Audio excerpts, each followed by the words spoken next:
llueve sobre la ciudad de Panamá, está nublado, hace más frío, como dije hace instantes. El clima está un poco más lindo para muchos, para otros sigue haciendo la humedad y el calor de siempre. Pero yo en la madrugada noté, ministra, que estaba más fresco, estaba más agradable. Buenos días, bienvenida. Buenos días. Hola, buenos días. Qué gusto de verdad estar aquí. Sí, está más agradable. Sí, no se puede negar. Más frío, no sé. No sé si lo puedo decir, pero más agradable sí. A los oyentes que nos escuchan en el interior del país debe estar más frío, lo calculo, porque allá la brisa es más fuerte. Está con nosotros la ministra de Educación, Lucy Molinares, a quien agradecemos que nos acompañe en esta jornada y le damos la bienvenida aquí en Radio Panamá.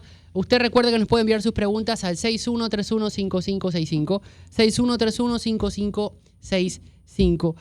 Lucy Molinares, y se lo digo con todo el respeto, ¿no? Lucy Molinares despierta pasiones en muchas personas de este país. Pasar desapercibido es... O sea, ser neutra es terrible para mí. Para muchos para bien, porque es muy querida. Para por bien muchos. o para mal, está bien. Y Eso por entra otros, en todo, odiada profundamente. Y por eso quisimos, para darle la bienvenida y recibirla, poder presentar un resumen de estos 2 años en video, de los avances que ha tenido el ministerio, para poder explicar uno por uno, ¿no? En torno a cómo se ha desarrollado. Le invito a ponerse los audífonos, ministra, para que lo pueda escuchar y a ver el monitor, en donde usted, oyente, va a poder escucharlo y verlo por el canal de YouTube. Adelante.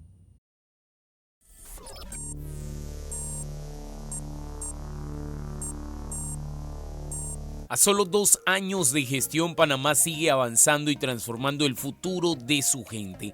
Más de 11,000 estudiantes hoy viven el deporte en las escuelas oficiales, mientras, por primera vez, todas las regiones, comarcas, se unen en los Juegos Codicader, demostrando que el talento panameño no tiene límites. Hoy también son más de 50 nuevos centros educativos impulsando oportunidades para miles de estudiantes en todo el país, junto a el Gabinete de Capacitación para Docentes, cambios en el sistema de escogencia de educadores y la implementación de escuelas para padres, fortaleciendo la educación desde el hogar y las aulas. La lectura, la cultura y la educación brillan ante el mundo. El Festival de Cuentos de Panamá conquistó corazones y abrió las puertas para que nuestro país vuelva a convertirse en sede del Congreso Mundial de la Lengua en el 2028, uno de los eventos culturales más importantes a nivel internacional. Son 2 años de trabajo, transformación y resultados que impulsan a la juventud a fortalecer la educación y proyectar a Panamá ante el mundo. Sin embargo, estos 2 años también han estado llenos de cuestionamientos en cuanto a temas específicos como la ejecución, el presupuesto y el proyecto de la nueva reforma educativa. La ministra Lucy Molinares explicará hoy este y otros temas. 7:20 minutos. ¿Cómo analiza estos 2 años que se van a cumplir al frente del Ministerio de Educación? Mira, cuando tenga tiempo para analizarlo, te lo contesto. Tenemos el tiempo de poder... No, es que yo todavía no lo... Si yo tuviera que explicar lo que ha pasado, el otro día alguien me decía, compara los 2 años de la primera gestión con los 2 años de esta. Y yo decía, ¿cómo se hace? Cuando tienes 2 escenarios totalmente distintos. Cuando en la primera vuelta había 0 expectativa y llegamos a un terreno que yo pensaba que era terrible porque había una desestructuración del sistema, todo el mundo tenía su parcelita. Nosotros trabajamos para ordenar, para sentar las bases, nos fuimos y ahora yo regresé y recibí una institución con algo que para mí es peor, que era el desánimo de la gente. Porque educación estos años estuvo al servicio de todo, menos al servicio de formar a nuestros niños. Y ese desconecte con la misión hizo que el que tenía la escuela que tenía un buen director funcionara, la que no, el maestro que daba bien su clase bien, el que no. Ese acompañamiento, ese estar ahí, esa formación continua, esa capacitación permanente, ese entusiasmo por hacer cosas, para tener a los muchachos contentos, ese conectarnos todo con lo que llamamos la misión, había desaparecido. ¿Y cómo tú construyes sobre la base del desánimo? de la gente o de la desvinculación de la gente. Porque todo lo demás era importante. Y no digo que no hay derecho a que haya otras causas que sean importantes, pero en un sistema educativo, en un país como este, donde hay gente que lo único que tiene para salir adelante es educarse, es un riesgo muy grande. Es un peligro muy grande. ¿El desánimo de dónde viene? Hombre, cuando no se... ¿Salario? No, ni siquiera salario, porque nosotros dejamos un aumento importante contra un proceso de evaluación. ¿Y qué hicieron? Dijeron, quiten el proceso de evaluación, déjenle el salario. Si tú no te evalúas, si no hay mejora, si no hay ese levantar los ánimos para hacer mejor lo que hacemos todos los días, ¿qué hay? ¿Qué hay?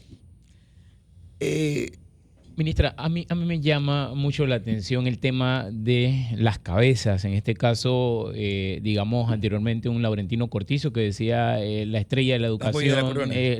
Hoy tenemos a José Raúl Mulino. Pero vemos que en todo este proceso de los 2 años de gestión que tiene, el tema ejecución muchas veces se traba por la burocracia. Pero, mira, ¿cuál es el acompañamiento que necesita la ministra por parte del Ejecutivo? Mira, no es el acompañamiento. No, te voy a decir. Sí existe una burocracia horrorosa. Horrorosa. Yo de verdad que la sufro. Pero hay una realidad. Eso no afecta la ejecución cuando tú quieres hacer. Yo lo que tengo que hacer lo hago. Créeme. No. Nos volvemos, yo le llamo pulga en la oreja de quien sea hasta conseguir lo que necesitamos hacer. ¿Qué pasa con la ejecución? Ese 7% es un cuento. Primero, tú no presupuestas tu vida sobre la base de la foto de tus activos, que es el PIB. Tú presupuestas la vida sobre la base de tus ingresos, el tuyo, el de tu esposa, o sea, lo que ustedes ganan. Y sobre eso tú dices, bueno, vamos a gastar tanto en comida, en hipoteca, en esto, tú distribuyes.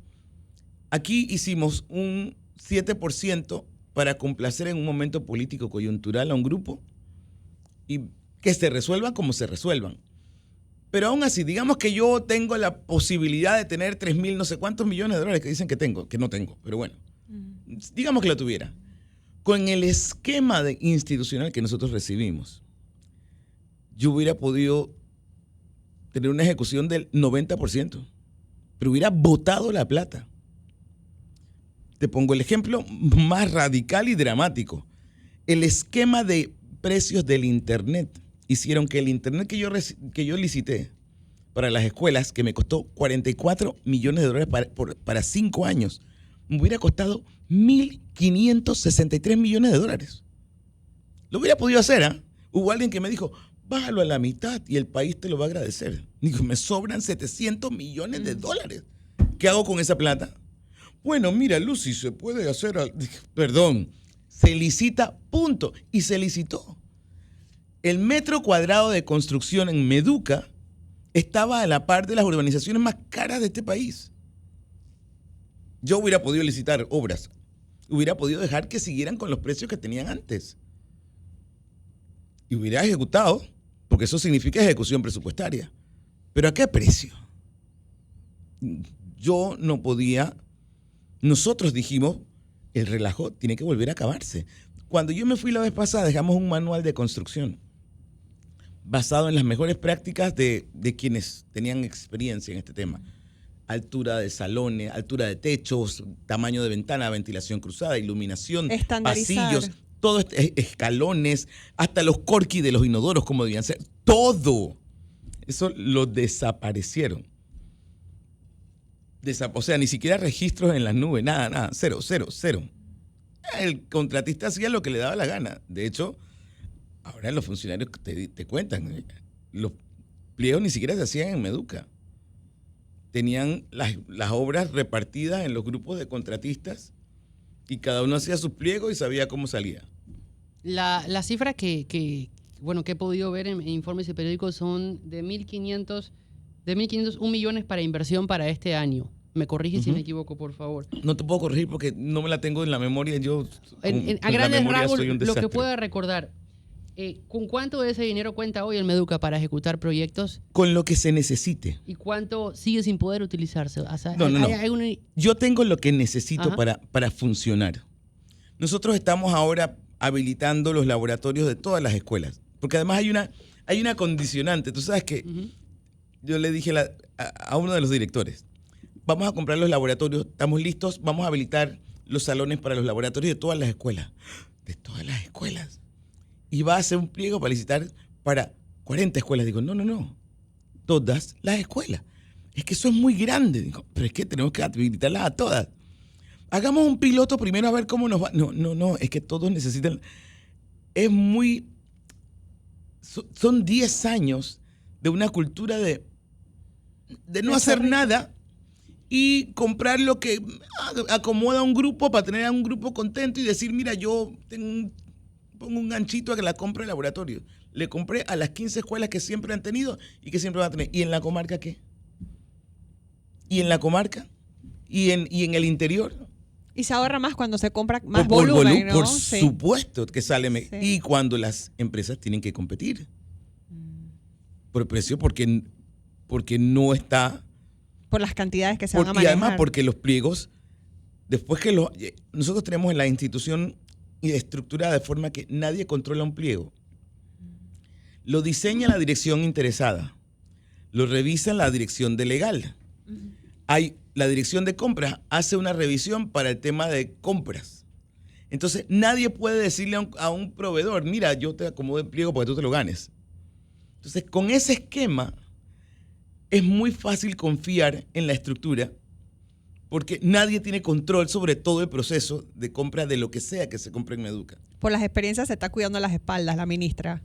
Es O sea, que está así más- funcionamos la vez pasada. Mira, las experiencias de qué. Pero igual, o sea... Mira, tú sabes que la vez pasada, cuando nosotros nos fuimos, para buscar con qué hacerme daño, hicieron 5 auditorías en Meduca. No encontraron nada.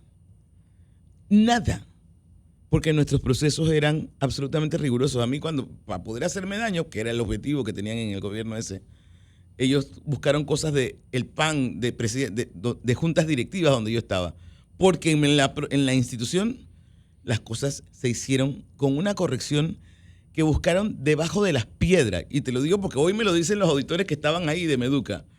Ministra, nos volvían locos, nos decían, aquí no se va nadie hasta que no encuentren algo. ¿Pero qué voy a encontrar? ¿Cómo me lo fabrico? Y claro, y no es un reproche, todo el mundo hablaba de sobrecostos en la mochila. Nadie dijo cómo terminó la historia. No hubo ni audiencia, porque les dio vergüenza. Porque eso no había ningún sobrecosto, eso era mentira.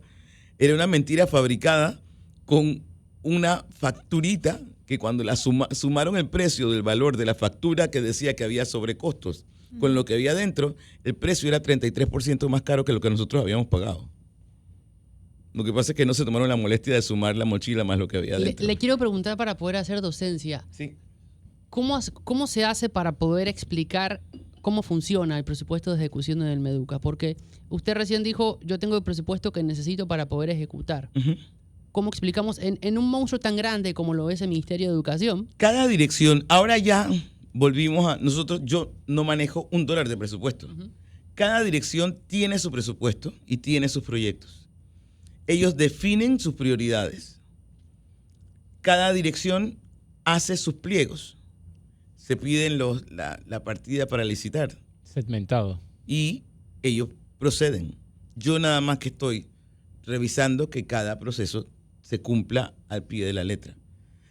La meta es que el otro año, en un proceso de descentralización, los presupuestos de cada región se hagan en las regiones, en los consejos de directores de cada región. Y así nos aseguramos que en Bocas del Toro se le ponga prioridad a lo que tiene que ser prioridad. ¿Qué puedo saber yo en Cárdenas? ¿Cuál es la prioridad de la comarca o de Bocas del Toro o de Darién? O mientras llega el mensaje, todo lo que demora, ¿no? Eso se tiene que decidir ahí. Descentralizar. Lo que pasa es que todavía tenemos que recuperar la cultura de descentralización que habíamos dejado antes con los consejos de directores. Ahora ya estamos, por eso me ven mucho en redes sociales cuando yo hablo mucho de los consejos de directores, que ustedes son lo máximo, porque perdieron la costumbre. Perdieron la costumbre de ser la autoridad regional en educación.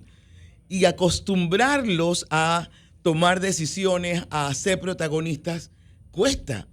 Porque, claro, el director estaba relegado por 10 años Y no solo en lo amplio, sino en lo mínimo. En este caso, el tema del FESE, por ejemplo, Sí, claro. es un tema donde ellos debiesen administrar. Ahora, todo el mundo a veces escucha el FESE y demás, pero, por ejemplo, si usted tendría que traer un ejemplo de un colegio. Mira, hay un aquí en la colegio. capital. Hay un colegio donde un diputado fue hace un tiempo. Mira cómo se está cayendo esta escuela. La ministra es una inútil porque ella no sé qué X. Yo lo llamo y le digo, ¿tú sabes lo que pasa en esa escuela? ¿Tú sabes cuánto tienen en FESE? $500,000. ¿Qué pasa con el director? Es que le quitaron la firma. Ese en particular tenía un problema de procesos y como tenía palanca, lo habían dejado ahí para cuidar al copartidario. Nosotros dijimos, vamos, termina el proceso, ciérralo y busca un director encargado que funcione. Y hoy vamos a sacar a concurso esa dirección para que esa escuela tenga un director que sí le importe.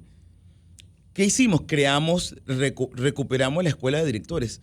Tú no puedes darle la responsabilidad de dirigir una escuela con todo lo que eso implica a una persona sin darle las herramientas. El maestro sale del aula de dar clases de su especialidad a dirigir una escuela de Tiene que saber 500. administración. Tiene que Recursos y humanos. tienes que darle las herramientas. Volvimos a abrir la escuela de directores para darles las herramientas para que ellos se sientan seguros de lo que hacen. ¿Y están siendo auditados?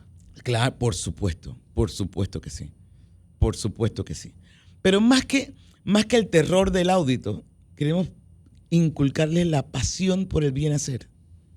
La pasión por empujar las soluciones a sus escuelas. Resolver. Por enfrentar los problemas y empujar la mejora de los centros educativos. En medio de todo esto, y le pregunto porque lo he podido ver antes de entrevistarla, ¿cómo se está manejando el tema de las laptops? Porque hay gente que insiste en los 300 millones a la compra de las laptops. Hay gente que los pone sobre la mesa y toma como un escándalo diciendo que esto está haciéndose en medio de que hay escuelas con necesidades básicas no cumplidas. Siempre va a ¿Cómo haber responde la escuelas, ministra a siempre va a haber escuelas con necesidades básicas no cumplidas. El que diga que no va a ser así está viviendo en Narnia. ¿En qué siglo estamos? Tú sabes que yo prometí que no iba a contestar más esta pregunta porque tengo unos chicos de la comarca que me dijeron, ministra, por favor, que nos pregunten a nosotros. Que nos pregunten a nosotros. ¿Cómo tú llevas al siglo XXI a una población estudiantil sin darle las herramientas?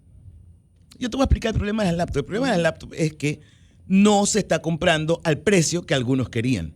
Porque hay gente que pensaba que así iba a ser la América con este proyecto. Y no va a pasar. No va a pasar. Nosotros no estamos comprando laptops. Nosotros estamos estructurando el ingreso de Panamá, de la educación panameña del siglo XXI. Ayer empezó el programa Entre Pares, que es la capacitación de los docentes. El 100% de los docentes va a ser entrenado en herramientas de inteligencia artificial, de lo que está pasando hoy. Esos docentes van a recibir computadoras, porque tenemos que darle la herramienta. Ahora tenemos en este momento 1.500 muchachos que son parte del CSI, Cuerpo de Solidaridad Informática. Son estos muchachos aventajados en tecnología a los que se les está dando formación para que ellos entrenen a sus compañeros en el uso de tecnología para su formación académica. Miren, tecnología no es TikTok ni Instagram. Con una computadora un niño puede ser lo que quiera hacer. Con una herramienta, el estudiante puede estar en el fin del mundo y puede estudiar lo que quiera. Mira, hace año y medio, casi 2 años, recién llegamos. Yo fui a Lajas Blancas, en la comarca en Verá. Y yo siempre que voy a las comunidades hablo con la gente joven porque es importante escucharlos. Y me encuentro con 2 muchachos que comienzan a contarme la historia de unos amigos de ellos que habían estudiado, se habían conseguido una beca para estudiar medicina en Cuba y tuvieron que regresarse porque no tenían suficiente capacitación en materias científicas. Y le pregunto, ¿y qué están haciendo ellos? Nada. ¿Cómo que nada? Nada. Se graduaron, viajaron, regresaron y no hacían nada. Digo, pero si puedes hacer cursos online, puedes hacer... Es que no tengo. cómo. ¿Qué están haciendo? Nada. ¿Tú sabes cuántas vidas se están perdiendo porque allá no hay universidad, no hay instituto, no hay dónde seguir? O sea, cada vez que yo oigo a alguien decir, es que ella no sé qué es, porque se han dejado envenenar por los comerciantes que querían forzarme a que cada computadora tenía que costar por lo menos $900. No va a pasar. Porque las computadoras nosotros pedimos que tuvieran una cosa que se llama 40 TOPS. Yo no soy de tecnología, pero Tiene eso. alguien me explicó que con esta herramienta un muchacho puede trabajar con la computadora aún si no tiene internet en su casa. Okay. ¿Tú sabes cuántos muchachos no tienen internet en su casa? Lo que pasa es que aquí todo el mundo habla desde su trono, pontificando de su trono, desde su comodidad. Pero la realidad de nuestra gente más humilde no es la de quien se sienta en la asamblea a pontificar sobre lo que debemos hacer. Ministra, yo estoy de acuerdo incluso con el tema de las laptops porque los colegios privados ya hasta los libros los tienen dentro de lo que son sus tabletas y demás. Y entre las tabletas y las laptops tienen mayor durabilidad, eso lo sabe todo el mundo en ese sentido. Sin embargo, yo creo que el cuestionamiento va más en la línea de que a veces a un muchacho que está en el interior de la República y no tienen alimentación, pero tienen una laptop. Pero si estamos dando comida. Sí, por eso le digo, sería más que todo ampliar si eso se priorizó por encima de las laptops en esas áreas de... Tú no tienes que poner a competir una cosa con la otra. ¿Tú sabes por qué? Porque en el siglo XXI no tener esa herramienta te excluye. Es que yo oigo, es que es tan racista y clasista. Cada vez que yo oigo a alguien decir, es que denle de comer. Sí, tenemos que darles de comer. Sí. Pero también tenemos que darle la herramienta para que tenga la posibilidad de salir adelante. Y todo el mundo cuando oye tecnología piensa en Twitter, Instagram, TikTok, hacer payasadas. No. No. Hoy tenemos un muchacho. Hay libros, hay demás allí. Hoy tenemos un muchacho que es alumno del Einstein, apellido Abadi, nieto de mi amiga Esther Abadi, que es capacitador de los CSI. Él llegó a mi oficina un día y me dijo que él quería ayudar y tenía un proyecto. Le dije, no, tú sabes de tecnología. Perfecto, ven, te voy a poner, tú me ayudas con esto. Al principio, porque era un muchachito de esos medio tímidos, nerdito. Yo creo que él tiene un app de Pupilo Hop. Le dije, espabilate y ahora... las cosas preciosas que están pasando. Y es voluntariado. Sí, él es voluntario, pero sobre todo el grupo de los muchachos de la comarca Nove que se están formando con él. Es una cosa tan emocionante, porque ellos se forman para formar a sus compañeros. Pero cuando ellos comienzan a ver las oportunidades que tienen de formación. Y que un joven habla su mismo lenguaje. Por supuesto, no lo estamos haciendo los maestros porque es una clase más. Tenemos que hacerlo con el lenguaje de ellos. Claro. Es que se les abre el mundo. ¿Qué vamos a decirle? No, primero come y ya, pues. Y con los almuerzos escolares, ¿cuál Se es la está situación? priorizando. Usted lo ha dicho, se está priorizando los almuerzos, ¿no? Los almuerzos escolares fueron víctimas de lo que pasa en este país. Igual que las laptops. Todo el mundo quería hacer negocio. Y todo el mundo quería, y se comenzaron a impugnar la una con la otra y alguien quería sacar la licitación. Era una guerra de guerrillas y por eso se atrasaron los almuerzos. Ya está ordenado y ya están empezando a llegar a las escuelas las comidas. ¿No harían cafeterías en las escuelas como para que se cocinen ahí mismo o Sí, alguien sí, se sí, gane? No. ¿Sí? Eso no lo podemos hacer así. Lo que hicimos fue contratar a la proveeduría de las herramientas. Se cocina en la escuela, pero nosotros hacemos los menús que están diseñados con base nutricional. Ya te digo que tenemos a unas nutricionistas en Meduca muy... Sí, por el tema del sobrepeso y obesidad tenemos es muy fuerte. Unas nutricionistas en Meduca. Mira, el año pasado yo fui a inaugurar una escuela. No, este fue este año. Fui a inaugurar una escuela y alguien compró una piñata para celebrar que inaugurábamos la escuela. Y yo me puse a jugar con los chiquillos, la piñata, no sé qué. Llena de pastillas. Llena de pastillas. Mira, yo pensé que ella le iba a dar como un tantrum a la directora de nutrición. Azúcar. ¿Cómo la ministra lleva azúcar? Digo, no lo llevé yo, alguien lo llevó y yo me puse... Pero debió haber prohibido. Ellos tienen una campaña rigurosa de alimentación porque además en esas áreas los niños no están bien nutridos. Y eso es malísimo. Claro. Sí. Y darle azúcar es darles veneno. Ujú. Casi me bota.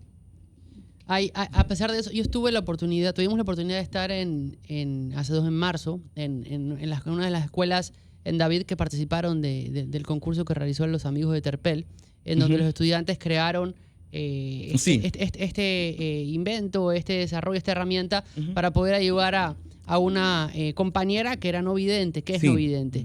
Y estos proyectos son los que ayudan a construir país. Por supuesto. Nosotros hicimos el programa desde la escuela, ahora se me va el nombre de la escuela, pero logramos conversar tanto con los estudiantes como con las maestras. Y ver la cara de esos estudiantes cuando se daban cuenta que habían cambiado la vida de ese compañero de clase y que habían podido aportar una herramienta para poder cambiar el país, era un mundo aparte. ¿Se podrá replicar más de estos proyectos? Nosotros tenemos tantos muchachos con creatividad. Pero tenemos tanta gente, tenemos una juventud tan valiosa que a mí cuando la gente comienza, sí, porque los jóvenes, perdón, no generalicen y no tienen manta sucia sobre todo el mundo, porque no es justo. Tenemos tantos muchachos con un potencial tan grande, yo te digo. Nosotros tenemos, por ejemplo, hay una cosa que se llama Gente Cool, que son grupos de muchachos en cada escuela que se están encargando de formar a sus compañeros en hábitos distintos, en una visión distinta de la vida. Tú no puedes seguir ensuciando, dañando, andando como un salvaje. ¿Qué significa ser una persona cool? Es alguien que tiene los pies puestos en la tierra y piensa antes de actuar. Pero lo dicen con su lenguaje, y les dijimos, cada uno hace y decide lo que hace en su escuela para su campaña de su gente cool. Han hecho cosas tan creativas, pero tan creativas, que da gusto. Tenemos otro grupo que se llama Líderes que Dejan Huella. Ellos son los que están dando los talleres de liderazgo y de salud mental que estamos promoviendo en la institución. Y lo estamos haciendo entre estudiantes porque no es lo mismo que les hable un docente que da clase, que les hable alguien en su propio lenguaje y les diga, yo lo descubrí, yo estoy aquí y me pasó esto, y da mejor resultado. Ministra, yo le quisiese preguntar porque hemos visto que el diputado Bloise tiene el tema para lo que es la reforma, pero también sabemos de que de parte de ustedes han trabajado en algo. ¿Estos 2 documentos serán unificados en algún momento y fuera pues yo sé que usted ha levantado mucho la voz en que esto no caiga en política y demás, pero ¿cómo camina este tema con la nueva reforma educativa? Esto no es una carrera de Fórmula 1. Este tal vez es el proyecto más importante que tiene el país si quiere tener futuro. Nosotros no podemos darnos el lujo de hacer una reforma educativa, porque reformar lo que hay es seguir con lo que había. Nosotros estamos haciendo una nueva ley de educación para modernizar el sistema y permitir que se haga lo que la modernidad exige. Hoy tenemos un poquito la camisa de fuerza de una ley que te dice, por ejemplo, que tú tienes que capacitar en verano. Nosotros estamos capacitando todo el año. O mañana alguien va y me demanda en la corte y yo estoy incumpliendo la ley. Pero estamos capacitando todo el año. El año pasado dimos 10.000 horas de capacitación. Y este año esas horas se van a multiplicar por mucho con el programa Entre Pares que empezó ayer. Y tenemos que hacerlo porque tenemos que ir más rápido para la mejora. La ley no lo permite. Ministra, pero... Y disculpe, con todo el respeto posible, yo creo que la carrera es contra el tiempo más que todo. Entonces, cuando vemos esto, no es urgente para la educación. Viendo el entorno de todo lo que ha pasado, no es urgente porque si se distancia más esto, sabemos que los gobiernos también pasan. Sí, lo que pasa es que yo tengo que escuchar todavía.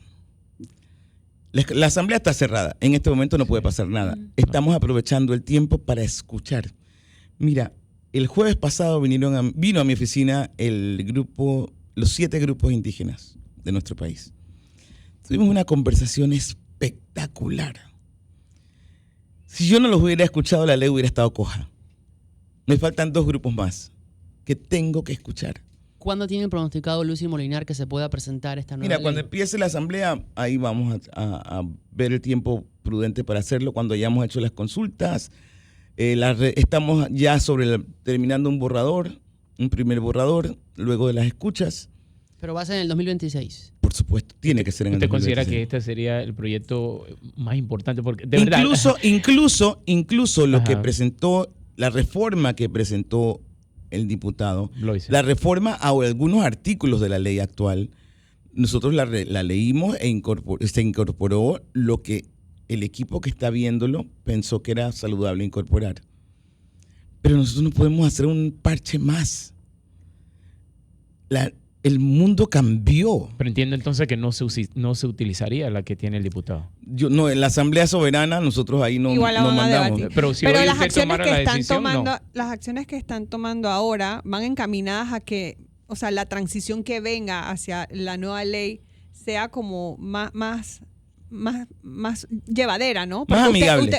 Usted está hablando de que ya están hablando de la inteligencia artificial, está buscando... Mira, nosotros ya estamos viviendo ¿Sí? como si tuviéramos el una nueva futuro, ley. ¿sí? Nosotros estamos O viviendo. sea, la ley es como para sostenerlo sostener- y que sea permanente Para y los no cambie con cada gobierno. Los consejos de directores ya Va a lo estar, estamos, sí. se están haciendo. Las evaluaciones... Este mes, este trimestre que acaba de terminar, hicimos la prueba diagnóstica por primera vez en la historia. Nos contó su viceministra. estuvo por Hicimos acá. pruebas diagnósticas y en diciembre esperamos tener pruebas estandarizadas. Para pasar al tema de PISA, ¿no? No, Ministra, eso no este tiene es nada que ver con interno. PISA, son La- pruebas no, la nuestras. diagnóstica que no La tiene que nada vino que la ver con PISA. viceministra de español, de No, matemáticas. Son bueno, pruebas entonces habría que diagnósticas corregir. panameñas. Para sí, saber. o sea, no, ya va.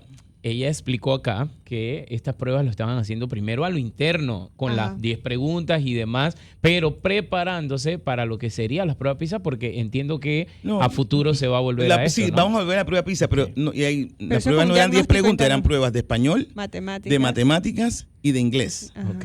Para ver cómo estaba. Para ver cómo estaban los muchachos. Y En que nos dijo diciembre- que los profesores le tocaba otro salón. Exacto. Sí, sí, y sí. no era bien- era bien que no hubiese- dinámico el- para que no, Para que no claro, sufrieran. Claro. Sí. Ministra, le hago la pregunta. Seguramente usted ya lo ha revisado con el presidente de la República, el tema de las reformas. ¿Cuál es la indicación del mandatario en este sentido? O Haz, por lo menos el consejo. haz lo que permita que la educación no vuelva a estancarse. Ok. El costo es truncarle el futuro a mucha gente. Panamá tiene más maestrías y doctorados proporcionalmente hablando que Chile. ¿Y dónde están los ejecutivos de las empresas panameñas? ¿Dónde estudiaron? ¿Dónde estudiaron? ¿O son extranjeros o estudiaron afuera? ¿Eso es justo? No. Tenemos que hacer que todo el mundo mejore. Que todo el mundo se esfuerce. Hombre, eso no está peleado con hacer negocio. El otro día alguien de las escuelas particulares, de las universidades particulares me decía, pero tú lo que quieres es quebrarnos. No. Lo que quiero es acabar la mediocridad. Porque el negocio no está reñido con la excelencia. Y no es justo vender esa ilusión de que porque tú tienes 40 títulos colgados en la pared, tú vas a tener oportunidad. Y ministra, mire, yo como madre, que bueno, ya mis hijos salieron de la escuela, pero en algunos momentos que uno ha pasado dificultades económicas, uno decía, es que, ok, yo hago un esfuerzo para Sí, pagarle a mi hijo una sí. educación privada, pero lo que me hubiese ahorrado, si hubiese podido... Si la educación pública estuviera a la altura Sí. de lo que merecen nuestros niños. Pero hoy día, digo, algunos padres dirán, pero ¿cuál es el problema de enviar al niño a la escuela pública? No pasa nada. Pero hay un concepto como de que si tú trabajas, tienes que hacer el esfuerzo para Te mandarlo voy a decir una a la cosa. particular, Te voy a decir- a la privada, Sí, a la particular. ¿verdad? Te voy a decir una cosa, Judy. Nosotros estamos mal en educación, no porque no tengamos con quién tener un mejor sistema educativo. Tenemos docentes extraordinarios. Ustedes presentaron en ese video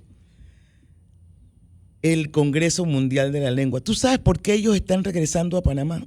Es la primera vez que repiten en un país. ¿Pero sabes por qué ellos están regresando a Panamá? Porque cuando vinieron en el 2013, vivieron la experiencia más espectacular que han vivido muchos académicos de la Real Academia Española de la Lengua y del Instituto Cervantes en un país. Y la vivieron con 1,000 docentes panameños que acompañaron todas las reuniones. Y decían, pero es que preguntas inteligentes, conducta correcta. ¡Wow, Panamá! Y están regresando. Entre Pares, este proceso de formación de Entre Pares puso en la Normal de Santiago, en el entrenamiento que se hizo a los líderes de Entre Pares, a los mejores ejecutivos de Google for Education, de Microsoft, de Intel, de Canvas.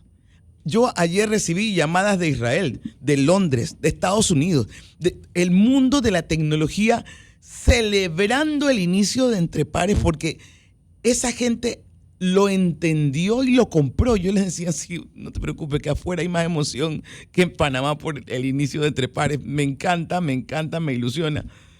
Pero nosotros lo hemos logrado porque hemos mentalizado al panameño de que todo es un desastre, todo el mundo está robando, todo el mundo es malo. No, perdón, no. Educación está mal porque quien se ha sentado en esta silla se ha dedicado a complacer, a comprar la paz o a cuidar la silla.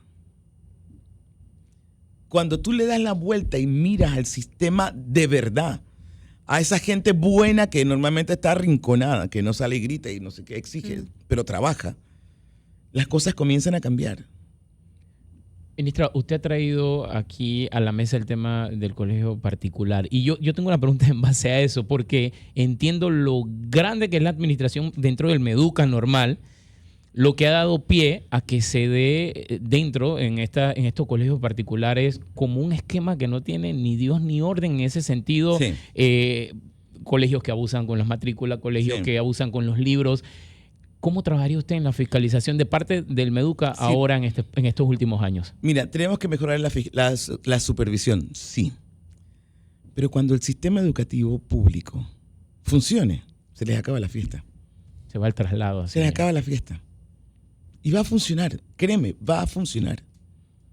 No porque yo lo diga, sino porque ahí hay gente que todos los días, cuando tú le das un poquito de confianza, todos los días deja el alma y están dispuestos a hacer el trabajo que hay que hacer. En breve vamos a leer las preguntas del WhatsApp, pero una de ellas, supongo que nos escribe, es uno de los docentes que asegura haber sido separado por el tema de la huelga.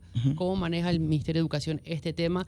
Creo que están en el órgano judicial ahora. Mira, ellos eligieron el camino de la justicia y yo tengo que respetarlo, no puedo hablar del tema. Lo único que te digo, nuestra juventud, el país necesita docentes que estén dedicados a sus estudiantes. Tenemos muchachos cuyas vidas dependen de la escuela porque no tienen ni siquiera familia. Tenemos una crisis de familia tan grande en este país. A eso iba, ministra. No voy a decir el nombre, pero estuve en una escuela privada. Y quiero poner el ejemplo porque cómo se está manejando en la parte pública. Y era un acto cívico donde estaba toda la secundaria, los niños. Y no paraban de hablar en el acto. Los profesores no podían hacer que guardaran silencio, ni siquiera el subdirector, ni el director, o sea, y me llamaba mucho la atención porque hay una generación, porque me tocó ver y vivir, donde uno decía, cuando habla un adulto, los demás hacen silencio y respetan. ¿Cómo se está manejando estas nuevas generaciones, las nuevas? Eso es todo un desafío. Pero es que los docentes la tienen más difícil, porque incluso hay estudios que después de la pandemia hay más violencia o otro tipo de generación. Más. ¿Sí? Judy, mira, los muchachos de hoy son distintos. A ti y a mí nos enseñaron que cállate, la tercera va la chancleta. Ajá. Y ya te miraban. Mi mamá hacía así y ya sabía, huye. Hoy son distintos. No son mejores ni peores, son distintos. Pero además están más solos. Están más solos. Y ahí es donde el sistema educativo juega un papel casi universal en la vida de un muchacho. Por eso tenemos que ser muy creativos, por eso el afán de meter música, deportes. Ahí mostraban ustedes el resultado de Codicader. Se acabó el dedo, ya no es que viajan los amigos del ministro o del partido, no sé quién. Ahora todo el que todas las competencias son, todo el que viaja, viaja fruto de que compitió en su región, en la nacional y se lo ganó. Los clasificados. ¿Eso qué hace? Que haya deporte en la escuela. Tenemos que volver a hacer la escuela ese lugar donde el niño quiere estar. Porque, por ejemplo, a respetar, tú no lo enseñas dándole una clase ni haciéndole copiar una plana. Debo respetar a los mayores. Debo respetar a los mayores. Ya no. Pero en cambio, si ellos están en un equipo de fútbol, ellos aprenden a respetar por la disciplina que te da el deporte, por la disciplina que te da la banda de música, por la disciplina que te da el proyecto de tecnología o de gente cool o de líderes. Estamos abriendo espacio para que todos los estudiantes tengan un lugar donde canalizar su potencial, pero que además en ese lugar encuentre la formación que necesita para ser mejor persona. Me escribe un oyente y se lo leo textual. Dice, buenos días, hay docentes que entregaron su documentación que no estuvieron en el paro. Todo justificado, llevan 1 año esperando el pago y dicen que está en vigencia expirada. No fuimos a la justicia, presentamos la documentación y aún no se nos honran los compromisos. Todo eso se está verificando. Otra persona, te digo, sí. Según los papeles que nos llegan, nadie estuvo en paro. Ministra, yo le Deme quiero... un segundo, Ajá. Jorge, porque hay otra pregunta desde Dariem. Buenos días, señora ministra. Dicen, imagino que hay muchos proyectos de escuelas construyéndose a nivel nacional. Sí. Pero en el proyecto Marco Alarcón. Alarcón en Metetí, ¿cómo va el avance? Ay, ese proyecto ya estaba diseñado, pero hemos retomado, y esto te lo puedo dar como primicia, Qué bueno. para el Marcos Alarcón. Hemos retomado un camino que se había iniciado hace mucho tiempo. Nosotros, en lugar del DITSE grande que hay ahí, habíamos diseñado 8 institutos superiores en 8 lugares del país. De hecho, el que era director del Marco Alarcón en ese momento se fue a Francia conmigo. Fueron los 8 directores a firmar el acuerdo con el gobierno de Francia, que nos había prestado 3 curriculistas por 3 años del área técnica para diseñar la formación de esos institutos superiores. Eso se tiró a la basura, devolvieron a los curriculistas, eso fue una cosa horrible. Sí. Hoy hemos retomado ese proyecto, nos sentamos INADE, ITSE, Meduca, la tecnológica, y estamos dando pasos para recuperar esos institutos superiores, con lo cual paramos lo que se iba a hacer en el Marcos Alarcón para que sea todo lo grande que lo concebimos en aquella oportunidad, porque ese colegio en particular iba a ser apadrinado por un instituto de Brasil que conseguimos, un instituto de procesamiento de madera, porque en Darién sacan madera todos los días y sale bruta, cuando pudiera ser una fuente de trabajo y de desarrollo si tenemos a los muchachos entrenados en el manejo de madera fina. Y este instituto en Brasil tenía esa especialidad y lo contactamos y ellos nos habían ofrecido ser padrinos del Instituto de Marco Alarcón, y el proyecto lo pararon. Ahora los volvimos a contactar, tienen otras autoridades y estamos en ese proceso de coquetearlos y conquistarlos pero sí se va a hacer una infraestructura mucho más contundente en el Marco Alarcón. Bueno. Ministra, le preguntaba, porque por más que le dimos vuelta en el ámbito periodístico con el tema de los diplomas falsos, Ay, sí. por más vuelta que le dimos, y usted puede decirnos esto, ¿estos diplomas eran emitidos o la red era desde dentro del mismo Ministerio de Educación o No. de manera externa? Te digo, yo sé cómo funcionaban en un lugar. Había una persona que se compró un equipo, tenía clonada una imagen de los títulos de una universidad y la gente iba y le pagaba para que le hiciera. ¿Universidad local o Sí, extranjera? local. O sea que uno lo contacta y yo le podía dar Tú un le dabas diploma mío a Leo. Sí. A O Leonardo. sea que en el ámbito administrativo no hubo despidos y Por demás. supuesto que sí. Ok. 32 personas ya han sido destituidas, separadas de su cargo. Y habrá profesionales en otras partes que habrán usado esa misma impresora por ahí. Anda a saber tú. La UNACHI. Eso es un... Yo abrigo la esperanza de que muy pronto, pero muy pronto la cordura vuelva. No podemos permitir que ante tanta denuncia, ante tanta evidencia de mal hacer, no pase nada. La Universidad de Panamá. Pero yo tengo que respetar Ujú. la autonomía universitaria y permitir que pase lo que tiene que pasar. Ellos le dan informes a usted, ministra, a las universidades, aunque sean autónomas. No. Nada, no no. pueden. Y menos ahora, porque cuando yo me fui, acuérdense que la vez pasada yo hice un proceso de acreditación universitaria, confieso, fue muy duro para muchas universidades, fue muy riguroso, fue muy fuerte, pero era necesario. Cuando yo me fui, para que nunca más un ministro tuviera la capacidad de hacer lo que hice, cambiaron la ley. Y yo no tengo ni voto en el CONEUPA, solo voto en caso de empate. Solo en caso de empate. Porque ahora puede existir hasta la Universidad de la Chancleta, por poner un nombre. Pero sí tienen que ir al Meduca, ¿no? había un diputado que... Tiene que reunir al CONEUPA, tiene que reunir al CONEUPA, tiene que reunir al CONEUPA. Ajá, reunábamos al CONEUPA, pues. ¿Y para qué se reunió el CONEUPA? Para aprobar 3 universidades nuevas, dijo. ¿Con qué sustento académico 3 universidades nuevas? Ya revisamos lo que hay. Esto, mira, si hay un tema que a mí me molesta porque es una farsa, es lo que está pasando ahí. Y todo el mundo lo planteó como que yo estaba peleando con la que estaba ahí. No. Es que hacer negocio no está reñido con la calidad. Y cuando tú ves la gente más humilde de este país que hace sacrificios enormes para tener un título universitario, y ese título universitario tiene un respaldo detrás, es que yo no puedo con eso. El otro día llegaron a mi oficina un grupo de médicos muy preocupados por la formación de los médicos que vienen. Ministra, tienes que hacer algo, no sé qué. Le dije, perfecto, pónganme por escrito todas esas deficiencias y yo reúno a los decanos y les digo, señores, yo no tengo ninguna autoridad sobre ustedes, pero me llegó esto y no de gente que no sabe. Ah, bueno, Lucy, no, tú tienes que hacer algo. Digo, sí, pero dame la evidencia, yo no sé de medicina. Claro, yo desde ese día siempre tengo un bichito aquí que me recuerda que hay médicos que no están bien formados. Pero claro, nadie se atreve. Médicos, ingenieros, arquitectos, eso da miedo. Tenemos que enseriar esto. Si no, este país fracasa. ¿Udelas? Hombre, ahí hubo un fallo de la Corte que nos obliga a respetar y yo lo respeto y lo voy a hacer, lo respeto a pies juntillas.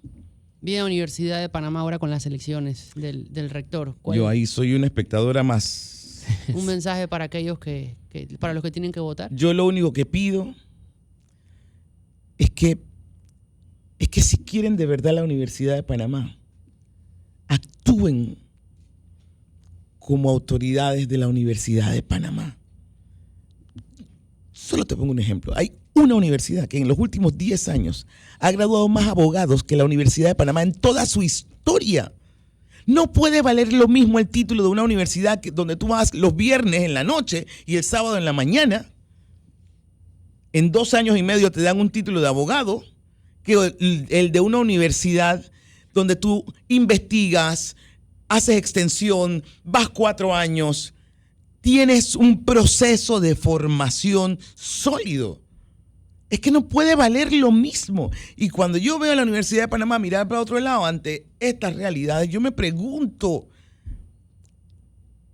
el orgullo de ser la Universidad de Panamá no te debe llevar a tener celo por el valor de tu título. Es que... Sé que ella habló de la UNACHI, pero semanas atrás se veía de parte del presidente como si lo hubiesen comisionado a algo en este sentido. El presidente es abogado y él respeta mucho las normas. Cuando hablo de comisionar, lo que pasa es que va a dar o va a hablar. Porque le estaban haciendo preguntas de temas que él dijo, no me voy a meter ahí, porque hay una norma que habla de la autonomía universitaria. Y el presidente dijo, yo la tengo, él la respeta, él es abogado. Él lo que dijo fue, pregúntenle a Lucy. Porque es área de educación. Que eso es área de educación. Claro.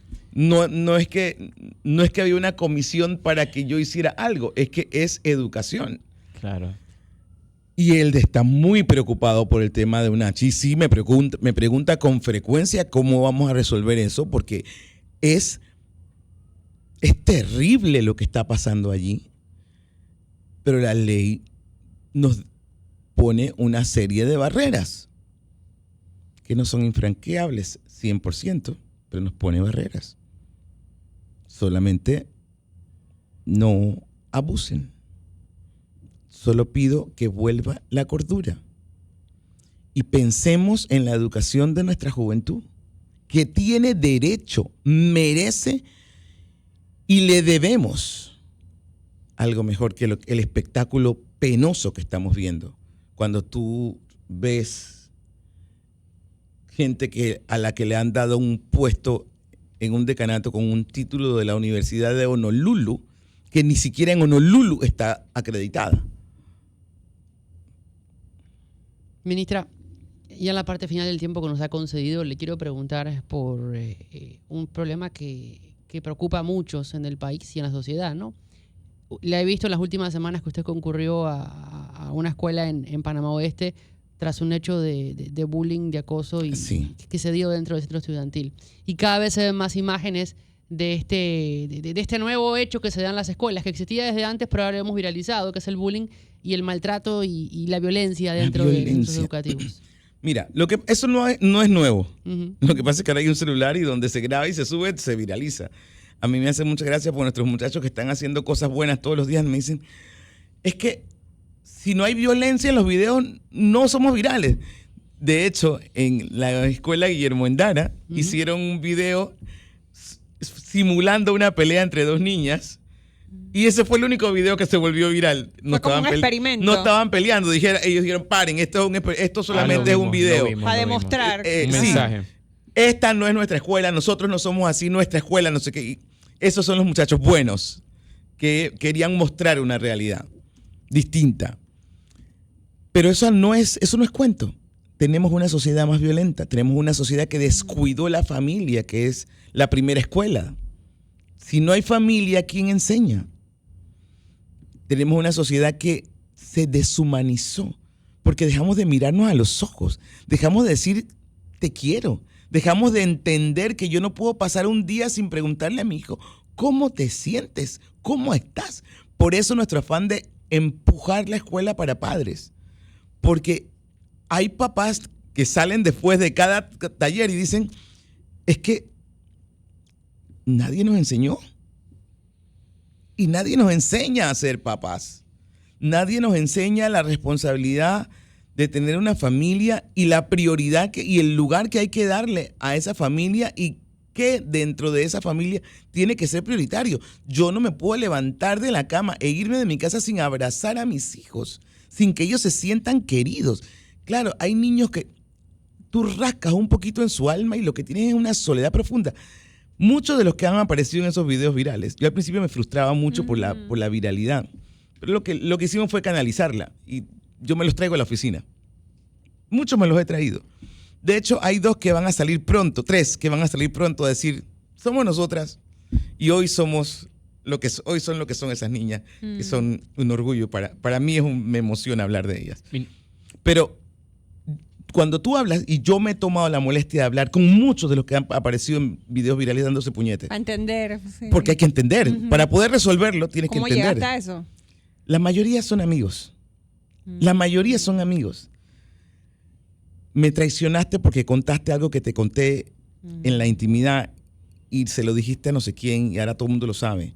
La mayoría son fruto de una frustración porque estoy solo, porque a lo mejor tú eras mi único amigo, porque a lo mejor... Es un corazón roto. Es corazón roto. Tenemos muchas vidas rotas. Muchos niños solos, a los que nadie valora, a los que nadie le dices te quiero, a los que nadie... El otro día fui a hablar con uno, me decía, es que estoy cansado. ¿Cansado de qué? De vivir. Cuando uno debería ir feliz Hay a la escuela. niños Y se que vio tienen mucho una... en escuelas para padres en esta actividad que hicieron de la carta, ¿no? Que le mandaba Sí, el la hijo carta al que le padre y mandaba el demás. niño al padre y la carta del padre al niño.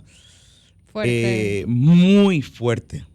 Muy fuerte. Sí, en lo personal pude ver a papás llorando, escribiendo. Pero muy Paralo, pero- fuerte. Y tenemos que seguir y vamos a seguir trabajando con las familias y con los padres y con los muchachos. Yo quería decirle algo porque he escuchado muchos docentes que dicen, no, la educación es en la casa. Pero usted ha mencionado, hay una realidad, no todos los niños tienen valores en casa. No tienen una casa, no todos tienen un hogar. Entonces, ¿cuál es el problema de que el educador sea ese segundo papá? O sea, ese ejemplo o esa persona que sea esa autoridad, ese referente de los niños. Porque he escuchado eso de algunos docentes, pues no puedo generalizarlo, pero sí lo he escuchado. Porque sí, Pero dicen sí lo que eso son. no es mi problema, porque lo que yo le conté a usted, que yo lo vi con mis propios ojos y me dolía el alma, porque sí le puedo decir que en las caras de los niños yo no vi malicia, veía tristeza, pero no paraban de hablar. Sentí que hablaban porque era un momento en el que se veían. Y era tiqui, tiqui, tiqui, tiqui, tiqui, tiqui, pero no lo podían controlar, ministra. O sea, no lograban captar la atención. Porque ahora tenemos que ser muy creativos en el acto cívico. El acto cívico, hasta el acto cívico hecho al estilo de nosotras, Ajá. que obedecíamos. Filita y... Filita y todo recto y nadie habla, nadie se mueve. Distancia. Ya no se puede. Hay que ponerle un poquito de sentido Que para no que sea lo aburrido, hagan, sí. para que ellos lo hagan queriendo. Ujú. Hay que moverles la voluntad. Pero sí, nosotros tenemos que trabajar. Y te digo, ese tema de los docentes, la última anécdota y con eso termino. Hace poco yo fui a una conferencia de ministros en Israel y nos metieron en un salón y un avatar nos dio una clase de inteligencia artificial. Yo comencé a hacerle preguntas y a la tercera pregunta el avatar se da vuelta y me mira y me dice: Ministra Lucy, acabo de hacer un análisis de sus redes sociales y me parece que usted podría aprovechar su capacidad de comunicación para no sé qué, no sé qué, no sé qué. Yo me fue dando frío. Yo dije, ¿quién le dijo? ¿Quién le dijo? Nadie. Busco por el Se nombre. enteró quién era yo. Y O sea, de- es inteligencia. Ajá. Y analizó y su respuesta a mi pregunta fue: usted con su capacidad de comunicación puede explicarlo mejor que yo en su país, porque no sé qué. Yo me quedé, bueno, y ahí la discusión fue: ¿van a desaparecer los docentes? Porque si un bicho pudo decirme a mí, Ajá. ¿Qué- Lucy, personalizarme en una sala donde habían 14 personas. Y ya tenía los antecedentes y quién era. No, ¿Quién no, era? Sí. Yo nunca, nada más le dije, soy la ministra de Educación. Soy la ministra de Educación de Panamá. Me dijo, ministra Lucy, no sé qué. Bueno, en el momento que podemos hacer cursos virtuales, ya ahí está. Mira. Pero el abrazo que usted dice, Ese, eso es la irreemplazable. conclusión de esa, después de esa discusión que tuvimos los ministros, donde pues nos quedábamos todos de una pieza, fue que el docente va a desaparecer probablemente, pero el maestro nunca.